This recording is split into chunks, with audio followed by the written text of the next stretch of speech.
Hello mga kakabsat, dahil nga ang dami nag-request na i-vlog ko raw kung paano gumawa ng organic feeds.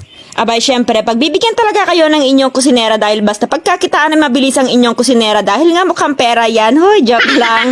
So una nga mga kakabsat ay maghalo muna tayo ng ating mga ingredients, cracked corn at darak ng corn, darak ng palay, fish meal at copra meal.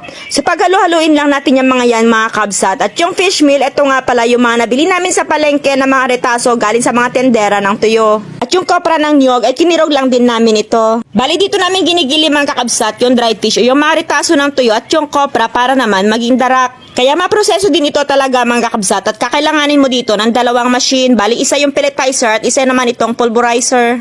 At sa mga nagtatanong naman po kung saan namin nabili itong machine na paggawa ng feeds ay direct ko po itong nabili sa China. Maglalagay din pala kami dito ng calcium, vitamins, and minerals at syempre para naman masustansya para sa ating mga alaga. Mabilis lang din naman sana ito gawin mga kakabsat kung may machine ka na panghalo at dahil nga manual lang din kami kaya inaabot din kami na maghapon sa paggawa ng 3 kaban ng feeds na organic na ito. Maglalagay din pala ako dito ng molasses mga kakabsat. Isa rin ito na masustansya na hinahalo namin sa inumin ng aming mga alagang manok at pato.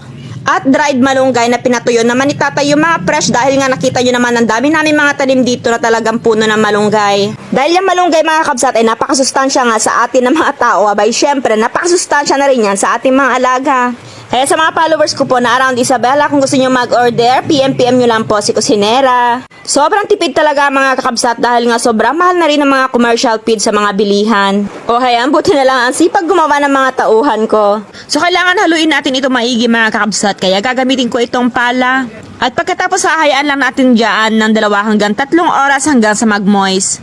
Kaya yung mga around Isabela na followers ko rin po dyan, pwede kayong mag-order sa amin ng per sako. Pwede nyo rin ito i-testing for free mga kakabsat at pwede nyo rin ibalik kung ayaw ng mga alaga nyo. So ayan, simulan na natin ang paggawa yan mga kakabsat. Kitang-kita nyo naman, feeds na talaga yun humalabas sa aking makina.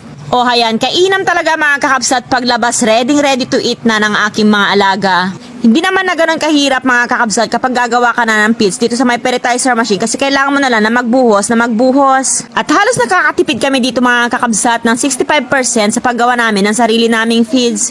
Bali 3 roller nga pala yung nasa loob ng machine na yan mga kakabsat kaya naman napakabilis lang din gawin yung 3 sako. Ibibidad lang din namin ito maghapon mga kakabsat kaya buti na lang nasaktuhan din namin napakaganda ng weather ngayon. Mas maganda rin kasi na i-dry mo ito at para naman i-imbak mo siya ng kahit na ilang buwan pa.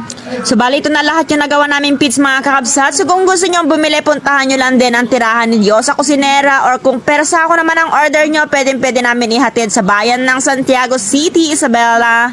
At syempre kung bultuhan naman yung mga bibilhin